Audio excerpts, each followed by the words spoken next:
It was a hot summer afternoon, in mid-July, when I finally arrived in Charleston, South Carolina, after a long drive. I was visiting some friends who lived there, and since they knew the trip would be long, they invited me to stay with them for a while and rest before heading back home to Virginia. The idea seemed good, and since I hadn't seen my friends in a long time, I accepted the offer. When I arrived, they told me they lived in an old house that had been in their family for generations, but they needed a bit more space, so they had moved there recently. The house was huge, with a well-kept garden and classic architecture, looking like something straight out of a mystery film. The house had a peculiar atmosphere. From the moment I entered, I could smell the old wood, mixed with a faint scent of something a little sweeter, as if time had stopped in that place. The furniture was traditional, with velvet sofas and old landscape paintings hanging on the walls. After a long day of conversation and laughter, my friend suggested I stay in the guest room. He led me to the back of the house, where the door creaked with each step, and left me in the room at the far end of the house. The room was cozy, but the energy there made me feel as if I were being watched. As the night drew closer, I started feeling more and more uncomfortable. I decided not to pay much attention to the sensation and went to sleep. However, something happened during the night that I still can't explain. I woke up in the middle of the night, hearing soft footsteps in the hallway. I didn't think much of it at the time. Maybe it was my friend, since he had told me he woke up early. But when I looked at the clock, I realized it was almost 3 a.m. I heard the footsteps approaching the door to my room, and then the door handle slowly turned.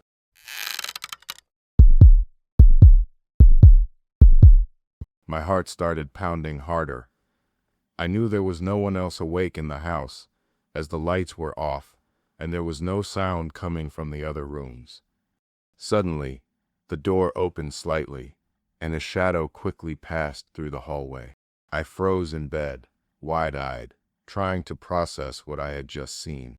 It was a tall figure, wearing a black cloak, seemingly dragging itself. The shadow disappeared in an instant, and I was left there, motionless, with fear taking over me. I knew that couldn't be normal.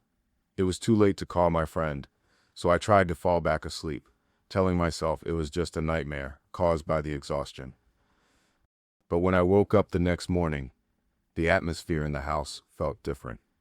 My friend seemed distracted, and when I asked what had happened, he just looked at me with a strange expression, as if he wanted to say something but didn't know where to start. Later, during breakfast, he mentioned that the house had a somewhat macabre history. Several strange experiences had been reported, like doors closing by themselves, unexplained noises at night, and shadowy figures seen through the windows. He said the house had been built on land where, long ago, a large fire had destroyed several properties, and many rumors spoke of people who had died there, victims of the tragedy. The atmosphere in the house became even heavier. I decided to grab my things and leave before nightfall. The feeling of being watched wouldn't leave me alone.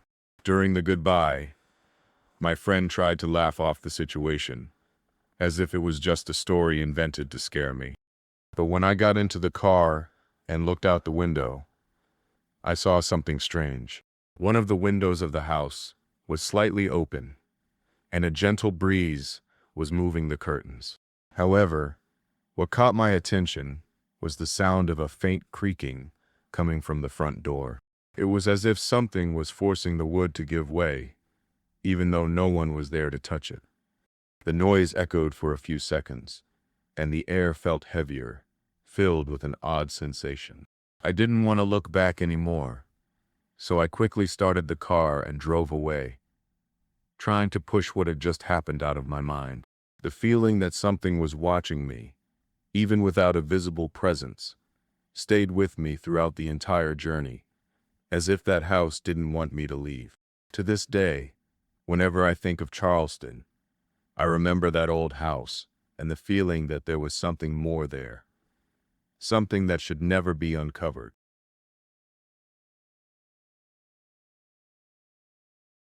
This happened to me when I was 19 years old. I was on a trip with my parents and my friend Lucas, who had been my longtime friend. We were heading to spend the weekend in northern Norway, near the mountains, at a place that seemed like the perfect destination for a summer camping trip. The plan was simple: a drive to a small town. After a long 10-hour journey, camp in an area near a famous mountain trail, and then visit a nature park the following day. When we arrived in the town, it was later than we had expected. The initial idea was to sleep in a campground, but since we hadn't made a reservation in advance, we found no available spots.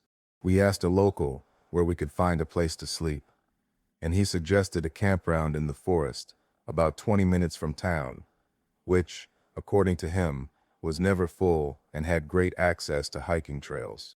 We decided it would be our best option. When we arrived, it seemed like the perfect place. An isolated field, surrounded by trees, with a small pond in the background. We set up our tents, and at first, everything seemed normal. We spent a peaceful night, eating and telling stories around the campfire. We were so relaxed that we barely noticed how late it was, and we decided to sleep around midnight. But something strange happened about an hour after we lay down. I woke up to the sound of something metallic banging. It was a distant sound, like someone was messing with a heavy object. Lucas and I exchanged confused glances, both feeling a little uneasy. The sound came from a more distant direction, from the other end of the field. I thought it was just some animal, but the feeling of discomfort lingered. Soon after, we heard something even more unsettling: footsteps. Someone was walking around the field, moving cautiously, as if trying not to be heard. I tried not to think too much about it, but anxiety began to take over me. I looked at Lucas, who seemed just as worried as I was. We decided to remain silent, not moving, trying to hear what was going on. The footsteps came closer to our tent, and I could feel my heart racing. The person walked around, and shortly after, I heard the footsteps moving toward the car we had parked. The windows were down, and the car seemed like an easy target. I knew I should get up and check, but something kept me from moving. The fear of discovering something worse paralyzed me. Then, I heard the sound of a car engine starting. The car was parked on a nearby road, a bit away from where we were, and the headlights began to shine on our tents. I threw myself back onto the bed and stayed still, my heart pounding. Lucas was also completely silent. The car sped off quickly, and the headlights disappeared down the road. We were still in shock when a message arrived on my phone. It was from a friend of mine who lived in a nearby town. He told me that the area around the forest had a not-so-good reputation. According to him, the area had been linked to criminal activities, especially involving gangs using the trails for smuggling goods. The message made me freeze. I looked at Lucas, who was as disturbed as I was, and we tried to process what had just happened. But things didn't stop there. A few minutes later, we heard a scream.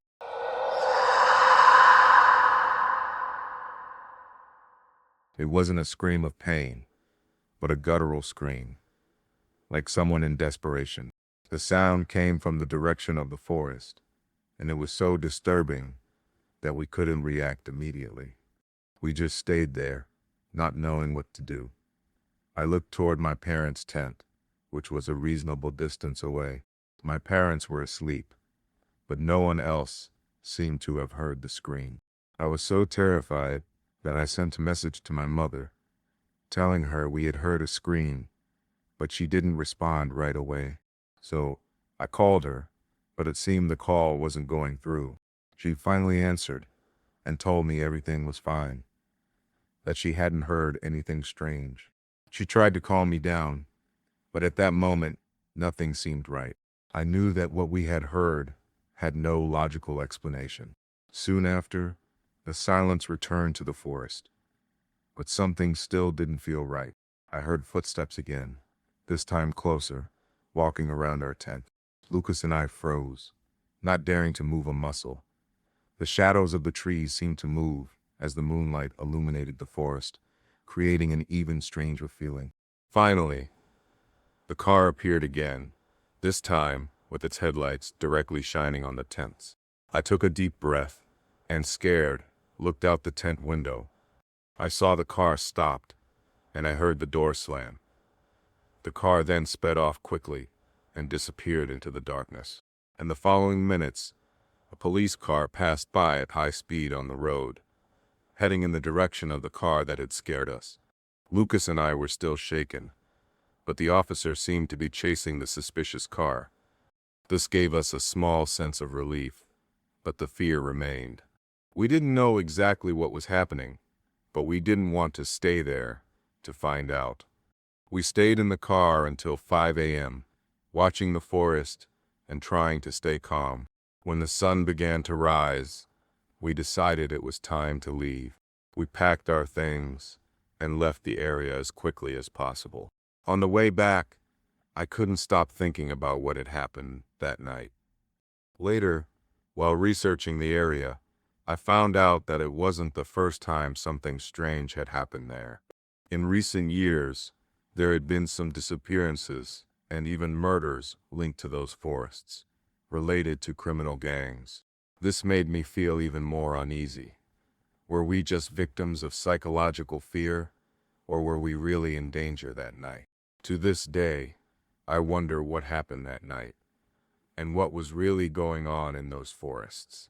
I'll never know the answer, but I know I never looked at those mountains the same way again. It was the summer of 1997, and I was only 6 years old. I clearly remember the night everything changed, the night that would mark my childhood with an unsettling feeling. At that time, I had an older brother, Adam, who was 8.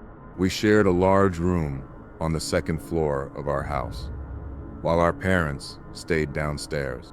The house was big and spacious, with stairs leading up to where we stayed. Our father had always been very strict about bedtime, and the rule was clear. At 8:30 p.m., the lights went out, and if we were caught awake after that, we knew we'd be in big trouble. That night, time seemed to move slowly. I don't remember if it was a school night or just an ordinary night, but something felt off. I suddenly woke up, not understanding what was happening. I was confused, my eyes still heavy with sleep, when I felt Adam shaking me. He asked me to wake up and listen carefully, and that was when I started to realize.